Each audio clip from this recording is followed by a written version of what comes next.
Hey guys, I welcome you all into my channel The Student Thinks। ठीक है, आज की वीडियो बहुत अलग होने वाली है गाइस। जस्ट वीडियो को एंड तक देखना, उसको बीच में मत छोड़ना क्योंकि मिसअंडरस्टैंडिंग क्रिएट होने के चांसेस है।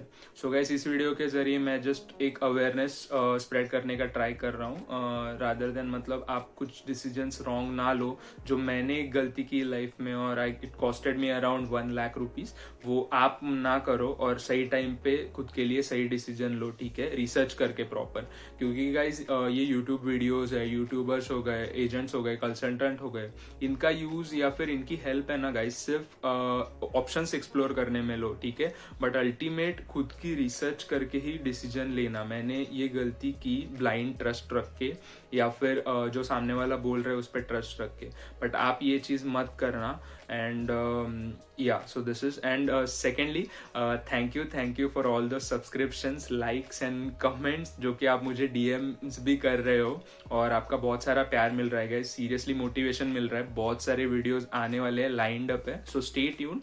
So without wasting time, let's get into the video.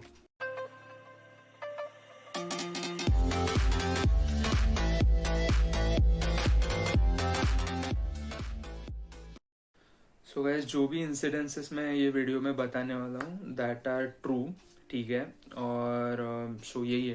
2018 में गाइस मेरी जब डिग्री कंप्लीट हुई, so I had a dream always that मैं अब्रॉड में जाके स्टडी करूँ। So I was researching throughout my career about this abroad studies, कौन सी कंट्री में जाना है एंड एवरीथिंग। और देखते देखते ऑलमोस्ट मैं फ्रेशर से 3 साल का एक्सपीरियंस कैंडिडेट बन गया।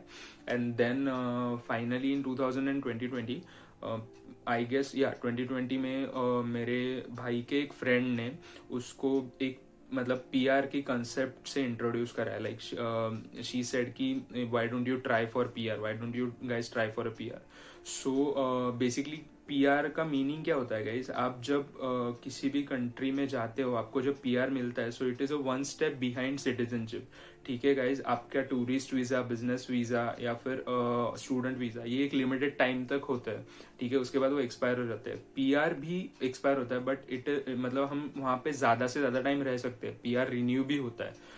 और पीआर के बेनिफिट्स बहुत सारे अलग है। यूट्यूब पे बहुत सारे पीआर के रिलेटेड, परमानेंट रेसिडेंसी के रिलेटेड बहुत सारे वीडियोस अवेलेबल है, आप वो देख सकते हो। ठीक है गाइज, सो पीआर ये होता है। और मतलब एक बेसिकली पीआर मिलता कैसे है, स्पेसिफिकली इन कनाडा पीआर मिलता कैसे है? देयर आर वे, मतलब बहुत सारे वेज है to get a PR. But एक आपके प्रोफाइल को, आपने अभी तक जो भी करियर में किया है उसको लेके आपका एक प्रोफाइल जनरेट होता है और आपको एक स्कोर मिलता है, जो मतलब आपने अभी तक के करियर में जो जो किया है उसके बेसिस पे।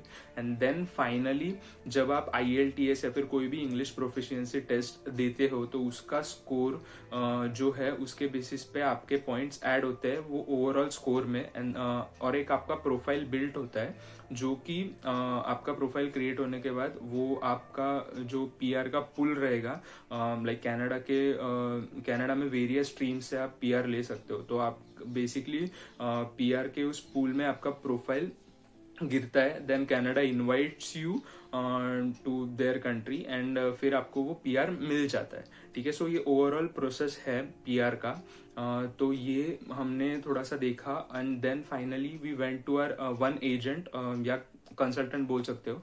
हम उसके पास गए। ठीक है, उसने सेम प्रोसीजर हम लोग को पूरा समझाया and then finally we agreed. मतलब मैंने उसको उस टाइम एक चीज पूछी थी कि what about jobs, like jobs मिलते हैं वहां पे या नहीं। शी क्लियरली सेड मिलते हैं, मतलब उसने शी डिडंट एश्योर, मतलब उसने एश्योर तो नहीं किया था, बट शी सेड मिलते हैं करके। सो हम लोग ने आगे पीछे कुछ रिसर्च नहीं किया एंड वी जस्ट वेंट। मतलब मैं गया एंड हम लोग ने वहां पे पैसे भर दिए। सो वो कुछ 60-65 थाउजेंड वहां ही भर दिए। ठीक है, उसके बाद हम लोग के IELTS क्लासेस चालू हुए, दैट इज जनरल IELTS। ठीक है, पीआर के लिए आपको जनरल IELTS लगती है। ठीक है, और आपको एजुकेशन के लिए जा रहे हो तो फिर एकेडमिक आइल्ट्स लगती है। तो जनरल आइल्ट्स में मैंने दी ऑलमोस्ट अप्रैल में मैंने जनरल आइल्ट्स दी। और मुझे जो स्कोर आया वो उसमें मेरे को ओवरऑल बैंड जो आया वो था 7.5, बट मुझे स्टिल सेक्शन वाइज बैंड में 0.5 बैंड कम गिर रहा था to meet a basic criteria of PR pool. ठीक है, तो मेरे केस ऑफिसर ने मुझे उसके बाद बोला कि तुम्हें सेकंड अटेम्प्ट देनी होगी। तो मैंने फिर से रजिस्टर किया for second attempt of IELTS, और ऑलमोस्ट हाँ कुछ नेक्स्ट ही मंथ में मेरी आईएल्ट थी अराउंड मई में, ठीक है।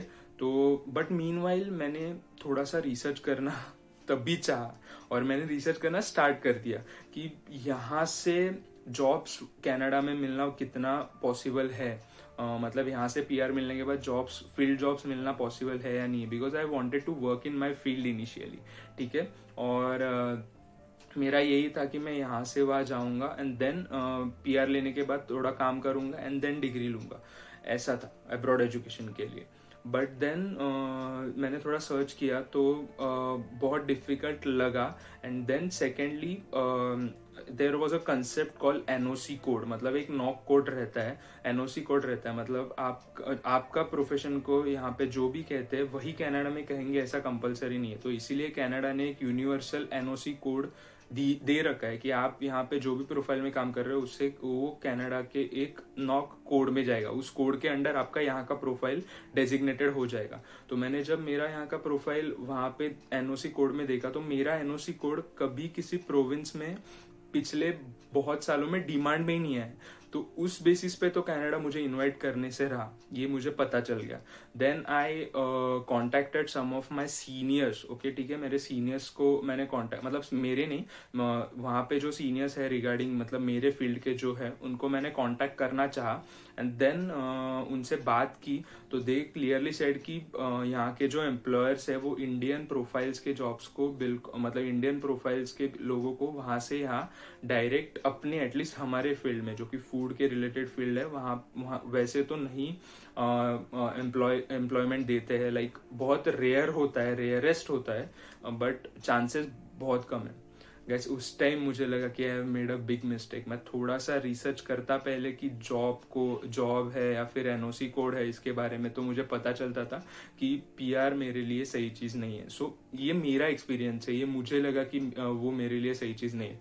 उसके बाद ये भी पता नहीं था कि मेरा प्रोफाइल कब पूल में क्रिएट होगा, देन वो कब कनाडा मुझे इनवाइट करेगी। उस टाइम कोविड वगैरह चल रहा था, सो इट वाज ऑलमोस्ट मतलब 2 से 3 साल मेरे जाते ही थे उस प्रोसेस में, और मुझे मेरे स्पेसिफिक एज तक ही अपना करियर बनाना था। And then I wanted to get settled, obvious है ये चीज। तो मेरे ऑलमोस्ट 2 से 3 साल जाने वाले थे जो कि मैं उस चीज के लिए रेडी नहीं था। एंड आई रियली थॉट कि मतलब मैंने टाइम पे ही मेरा डिसीजन चेंज कर दिया, ठीक है। मैंने जनरल आईएल्ट्स से वो कन्वर्ट की एकेडमिक आईएल्ट्स में, आप कर सकते हो ये चीज, ठीक है। और मैंने जो लिंक्डइन के थ्रू कॉन्टैक्ट्स किए थे उनको पूछा तो दे ऑल्सो सेड मी कि टोल्ड मी कि तुम सीधा स्टूडेंट एंट्री से आओ, that will be better for you, यहाँ पे सीखो। तो मैंने भी वही डिसाइड किया कि हाँ let's get a degree and फिर let's come back to India to work करके, but at least I will get in that international degree. So ये मैंने बाद में सोचा and then I change my decision, but this overall process costed me around 1 lakh. तो guys सोच के decision लो, और बहुत सारे लोगों के साथ ये हो चुका है, they just try to put their application in PR pool and वो बीच में ही प्रोसेस छोड़ देते हैं, गिव अप कर देते हैं। तो don't do this all stuff, पहले ही रिसर्च करो and then get into the stuff. शायद मुझे लगता है मैंने एनओसी कोड के बारे में या फिर मेरे सीनियर्स को पहले ही कांटेक्ट किया होता, मेरे वहाँ के जो फील्ड के लोग हैं उनको, तो मेरे इतने सारे पैसे बच जाते हैं।